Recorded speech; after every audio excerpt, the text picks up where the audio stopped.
Je la vis s'éloigner sur le quai de la gare Saint-Lazare. Sa valise à la main. Sans un regard en arrière. C'est fini. Clara. Je dois choisir ma carrière? Avait-elle murmuré la veille? Ces mots comme des lames tranchant mon âme. Et moi? Figé dans l'ombre. Je sentis mon monde s'effondrer. Le cœur en miettes. Ignorant que ce départ marquerait le début d'une tempête bien plus violente. J'étais Clara Moreau. Une professeure de littérature à la Sorbonne. Vivant dans un petit appartement du Marais à Paris. Ma vie avait toujours été un havre de tranquillité. Rythmée par les pages jaunies des classiques français et les promenades solitaires le long de la Seine. Jusqu'à ce que je rencontre Émilie. Une actrice ambitieuse aux yeux pétillants et au sourire qui illuminait les rues sombres de la capitale. Notre histoire avait commencé comme un roman, un soir d'automne. Lors d'une représentation théâtrale où elle jouait le rôle principal. J'avais été captivée par sa présence sur scène. Et après la pièce, nos regards s'étaient croisés dans le foyer bondé. Vous avez l'air d'une femme qui comprend les passions cachées, m'avait-elle dit.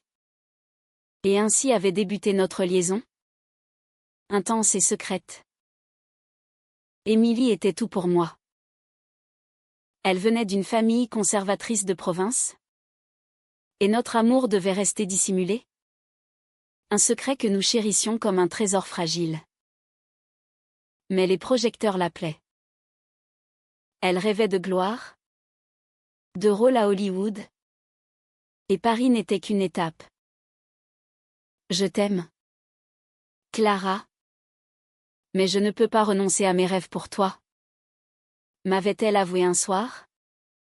Alors que nous étions enlacés sur mon balcon surplombant les toits de zinc. J'avais pleuré. Supplié. Mais elle était partie pour un tournage à Los Angeles. Me laissant avec un vide abyssal.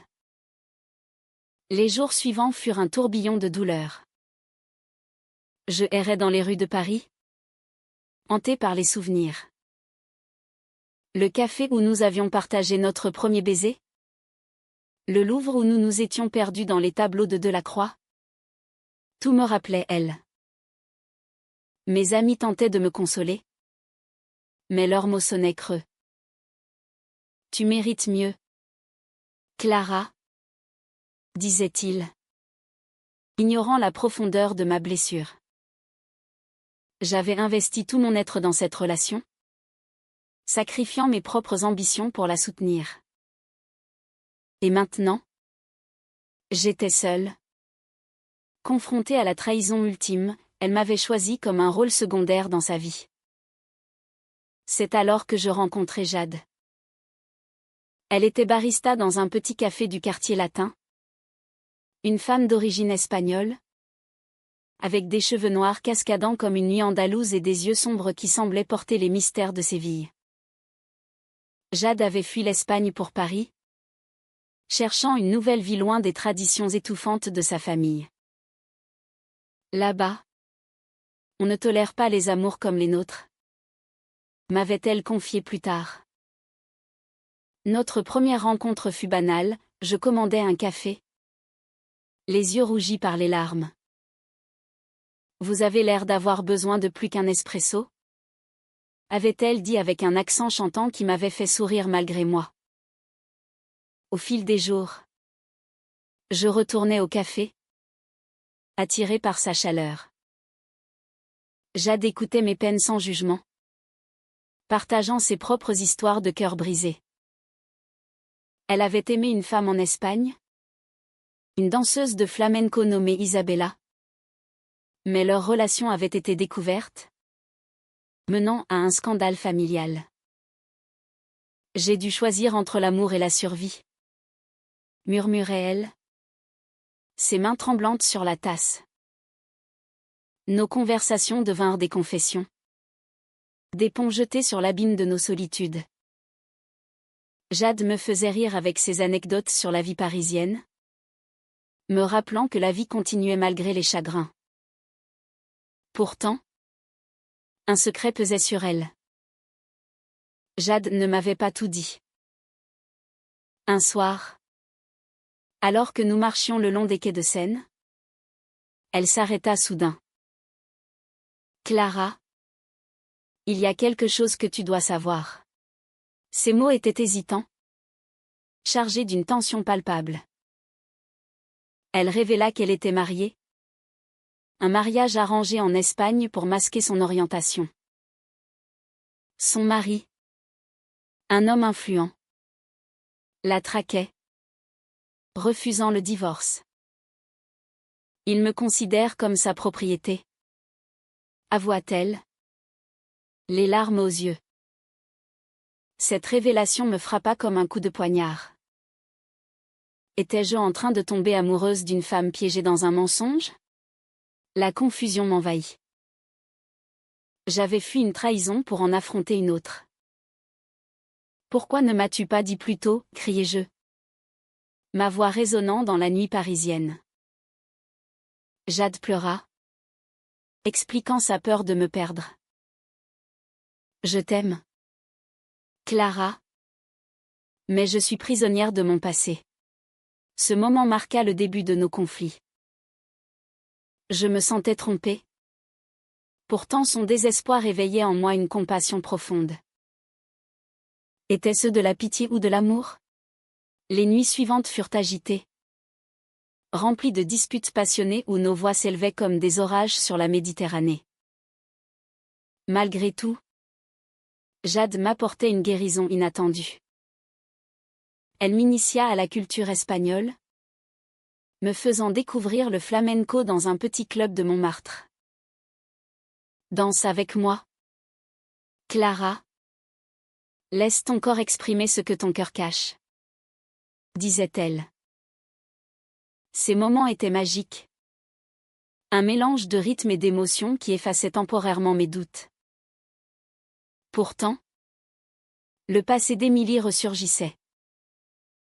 Un jour, je reçus un appel d'elle. Clara, je reviens à Paris. J'ai fait une erreur. Mon cœur bondit, déchiré entre l'ancien amour et le nouveau. La confrontation était inévitable. Émilie apparut à ma porte, plus belle que jamais, avec des excuses et des promesses. Les projecteurs sont vides sans toi, murmura-t-elle. Mais Jade était là, témoin silencieuse. Choisis, Clara, dit-elle d'une voix brisée. Ce triangle amoureux devint un tourbillon de jalousie et de révélation. Émilie accusa Jade d'être une menteuse, révélant des détails sur son mariage que seule une enquête pouvait déterrer. Elle te manipule, cria-t-elle. La vérité éclata, Émilie avait engagé un détective pour me surveiller, jalouse de mon bonheur naissant. Cette trahison ultime me fit rage. Tu m'as abandonné? Et maintenant tu sabotes ma vie, hurlai-je. Jade, blessée, s'enfuit, me laissant face à mes démons. Je passais des nuits à réfléchir, pesant les mensonges et les vérités. Émilie représentait la passion destructrice, Jade la guérison fragile.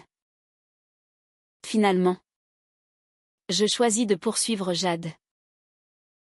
Je la trouvai dans un train pour l'Espagne, prête à affronter son passé. Ne pars pas sans moi, suppliai-je. Ensemble, nous affrontâmes son mari à Madrid. Une confrontation dramatique où les mots volèrent comme des épées. Il céda, accordant le divorce sous la pression de preuves accumulées. De retour à Paris, notre amour s'épanouit, teinté de cicatrices mais plus fort. Aujourd'hui, sous les lumières de la Tour Eiffel, Jade et moi marchons main dans la main. Émilie est un souvenir, Une leçon. L'amour vrai guérit. Même les cœurs les plus brisés. Le retour d'Émilie avait ravivé des flammes que je croyais éteintes. Elle se tenait là. Dans mon salon. Ses bagages encore à l'entrée. Comme si elle n'était jamais partie. Clara. J'ai réalisé que la gloire n'est rien sans toi. Dit-elle. Sa voix tremblante d'une émotion que je connaissais trop bien. Mais ses yeux, autrefois si sincères, me paraissaient maintenant voilés d'un calcul froid. Je la laissai entrer. Par curiosité ou par faiblesse? Je ne sais. Nous passâmes la soirée à parler, revivant nos souvenirs. Émilie décrivait Los Angeles comme un mirage. Un monde de faux-semblants où elle s'était perdue. J'ai auditionné pour des rôles majeurs. Mais chaque soir, je pensais à toi. Confia-t-elle. Ces mots me touchaient, éveillant une nostalgie douloureuse. Pourtant, j'adentais mes pensées. Elle m'avait appelé ce matin-là, inquiète de mon silence. Clara. Qu'est-ce qui se passe, avait-elle demandé? Sa voix chargée d'angoisse. Le lendemain, je rencontrai Jade au café. Elle sentait ma distance. C'est elle? N'est-ce pas? Elle est revenue. Ses yeux sombres s'emplirent de larmes. Et je me sentis coupable. Je ne sais pas quoi faire. Jade. Émilie était mon premier amour. Notre conversation dégénéra en dispute. Jade accusa Émilie d'être une opportuniste, revenue seulement parce que sa carrière patinait. Elle t'utilise. Clara. Comme elle l'a toujours fait. Je défendis Émilie par habitude.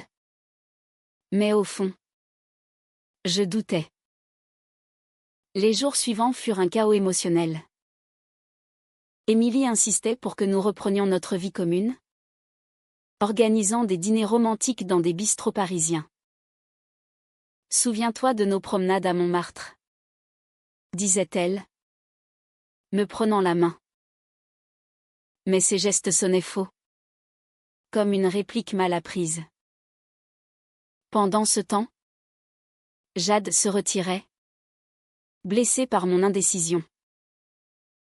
Je ne peux pas concurrencer un fantôme, murmura-t-elle un soir, avant de raccrocher.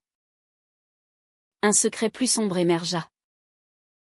En fouillant dans les affaires d'Émilie, je découvris des emails. Elle avait une liaison à Los Angeles avec une productrice influente. C'était pour avancer ma carrière? Avoua-t-elle quand je la confrontai. La rage m'envahit. Tu m'as menti depuis le début, criai-je. Émilie pleura, jurant que c'était fini.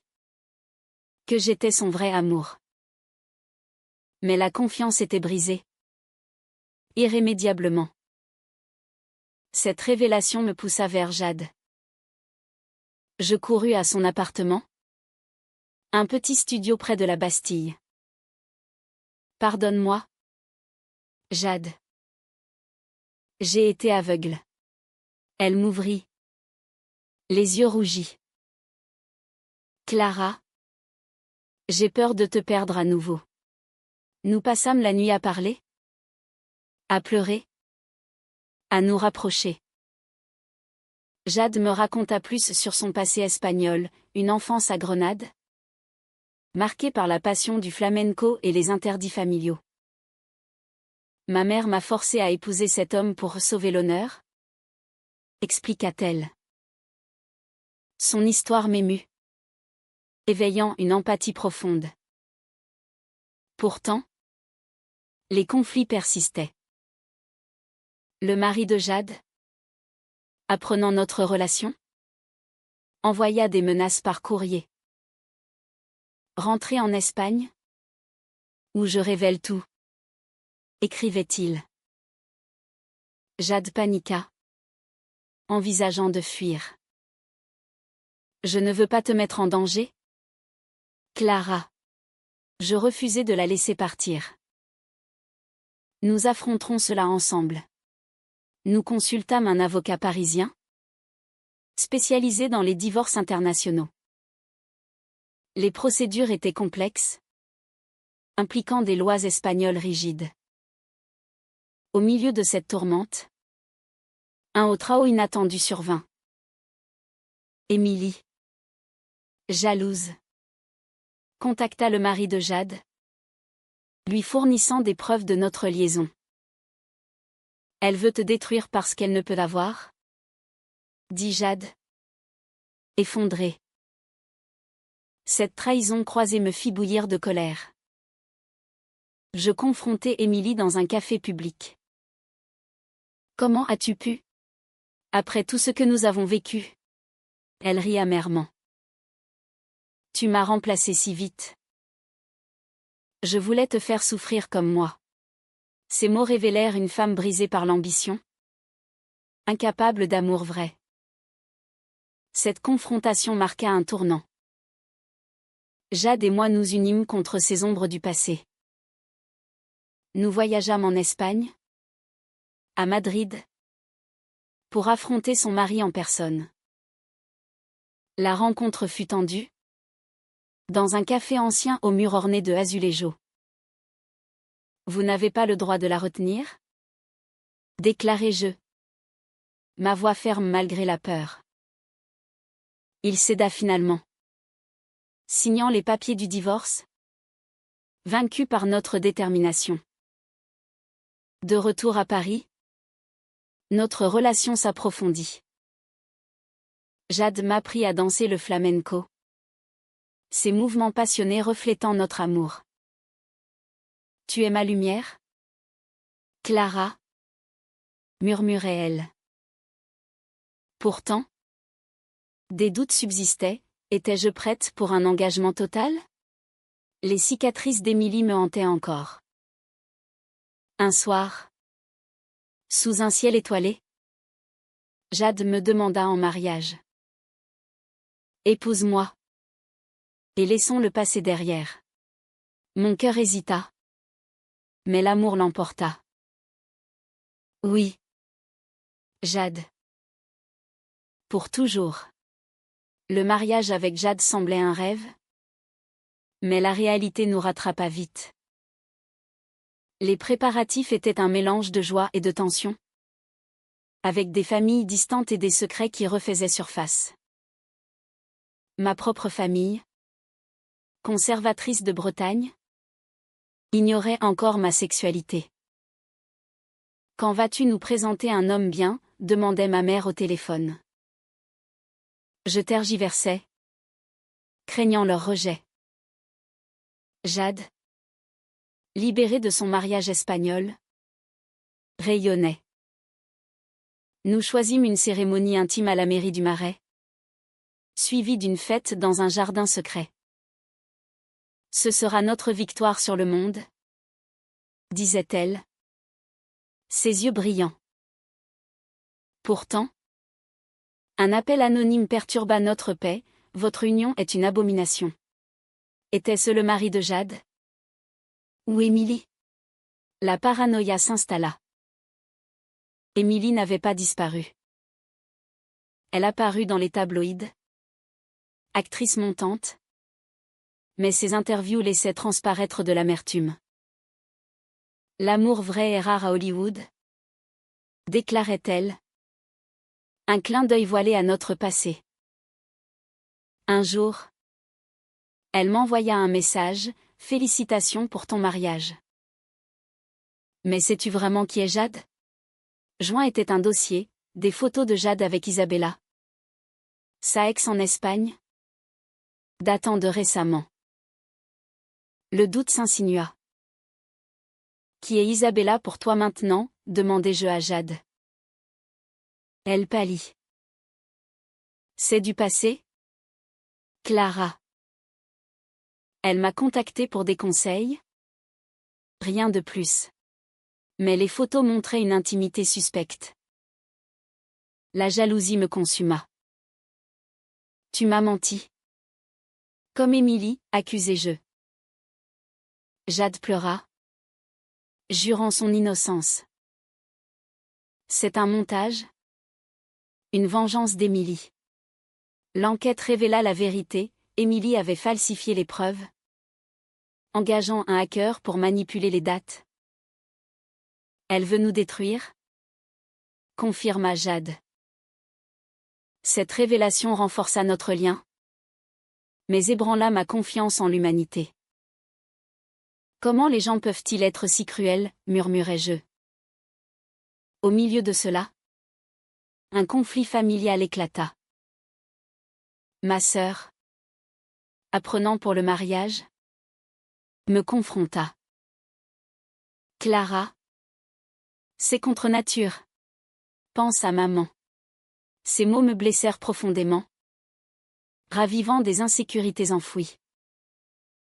Jade me soutint, me rappelant notre force. L'amour n'a pas de genre? Clara.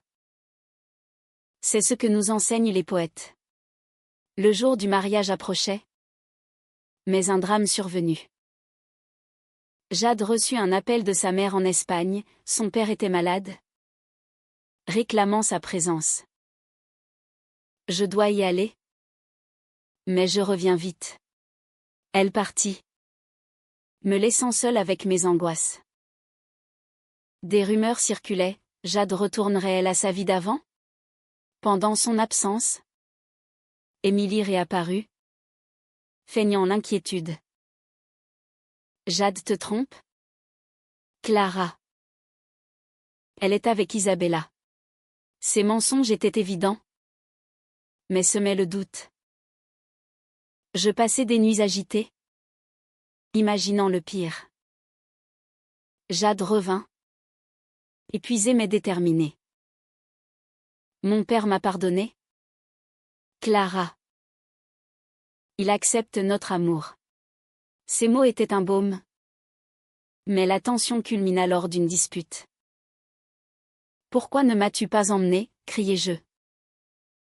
Parce que je voulais te protéger, répondit-elle. Nous nous réconciliâmes dans les larmes. Notre amour plus résili. Le mariage fut magique, sous un ciel bleu parisien. Nous échangeâmes des vœux émouvants. Avec toi, Jade, j'ai trouvé la paix. Mes amis applaudirent. Ma famille absente mais mon cœur plein. Pourtant, la vie post-mariage apporta de nouveaux défis. Jade voulait des enfants, adoptant l'idée avec passion espagnole. Imaginons une petite famille. Clara.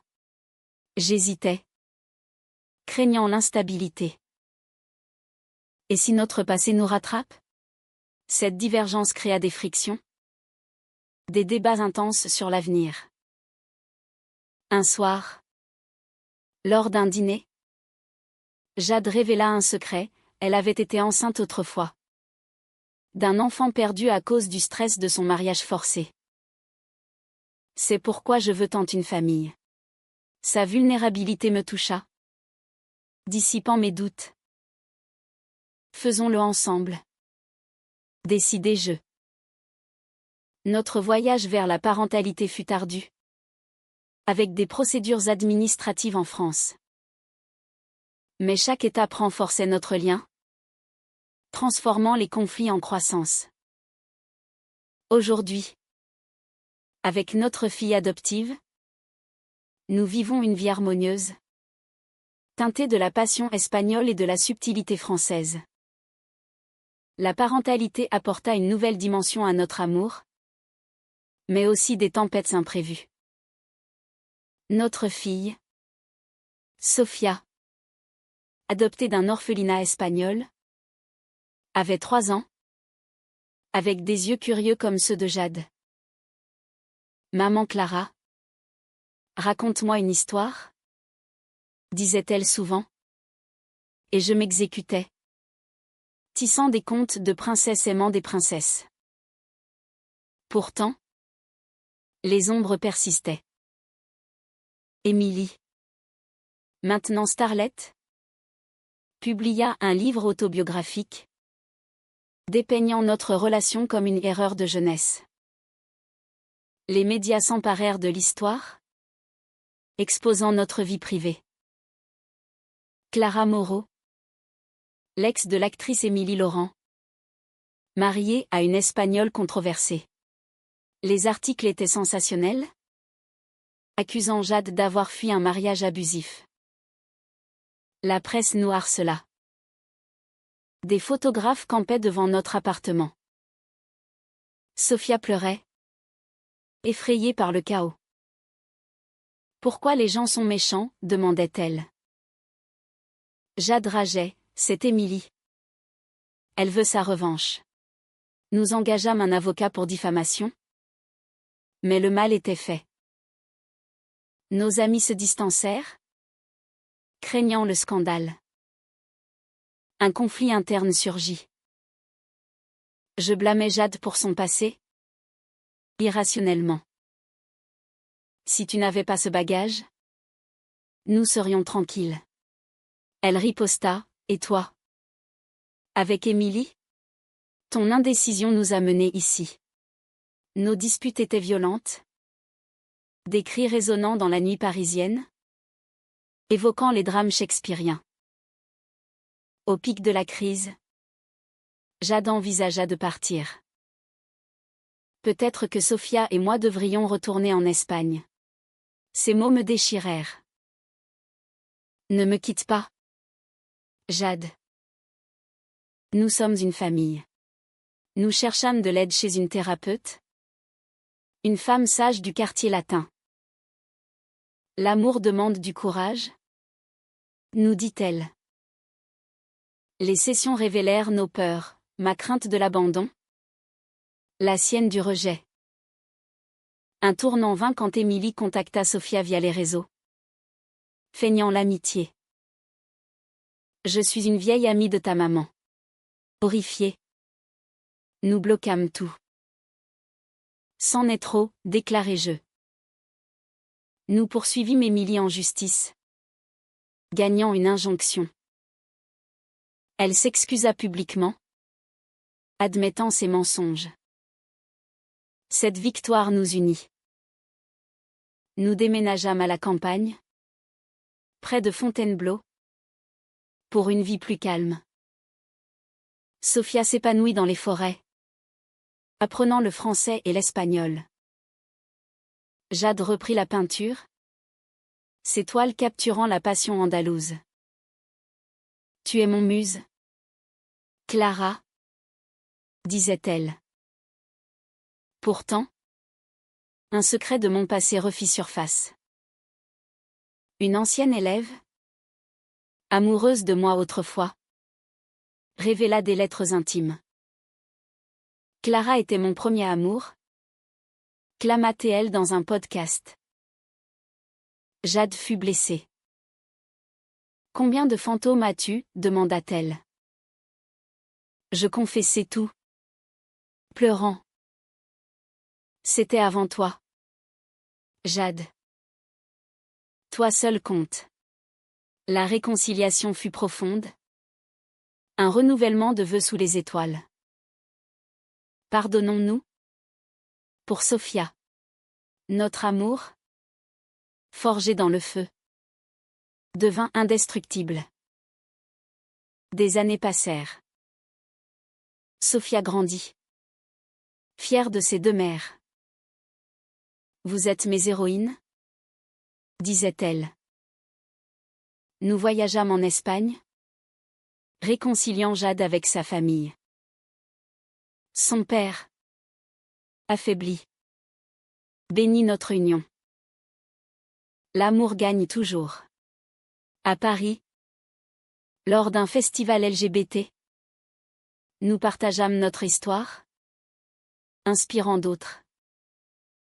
Les conflits nous ont rendues plus fortes, dis-je au micro. Aujourd'hui, avec les cheveux grisonnants, Nous nous promenons main dans la main, rappelant que l'amour vrai transcende les trahisons. Les années nous avaient transformés, mais les échos du passé persistaient. Sophia, maintenant adolescente, questionnait notre histoire. Maman, pourquoi Émilie t'a-t-elle tant blessée, demandait-elle. Curieuse. Je racontais avec prudence, évitant les détails sombres. C'était une leçon sur l'amour authentique, répondais-je. Jade et moi affrontions de nouveaux défis, la ménopause, les carrières stagnantes.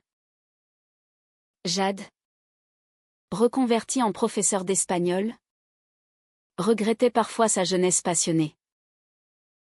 Et si j'avais choisi Isabella, murmurait-elle un soir. Ces mots ravivèrent mes insécurités. Tu regrettes, nous, accusai-je. La dispute éclata, révélant des frustrations accumulées. Nous décidâmes d'une retraite en Espagne, à Grenade, pour renouer avec les racines de Jade. Là, dans l'Alhambra, nous redécouvrîmes notre passion. Clara, tu es mon ancre, dit-elle, m'embrassant sous les arches mauresques. Pourtant, un drame final survenu. Émilie, ruinée par des scandales, nous contacta, suppliante. Aidez-moi. Pour le vieux temps.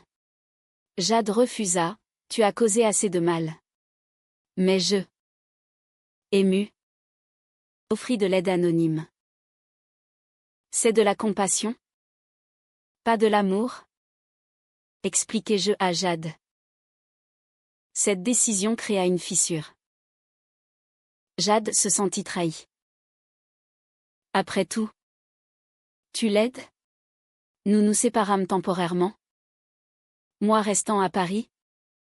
Elle en Espagne avec Sophia.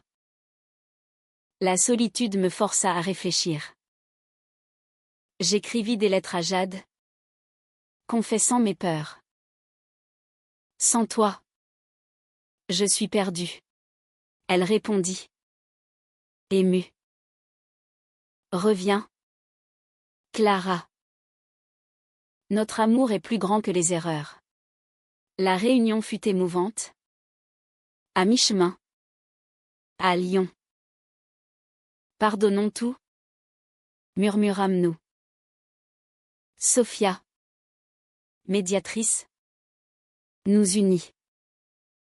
Vous êtes inséparables.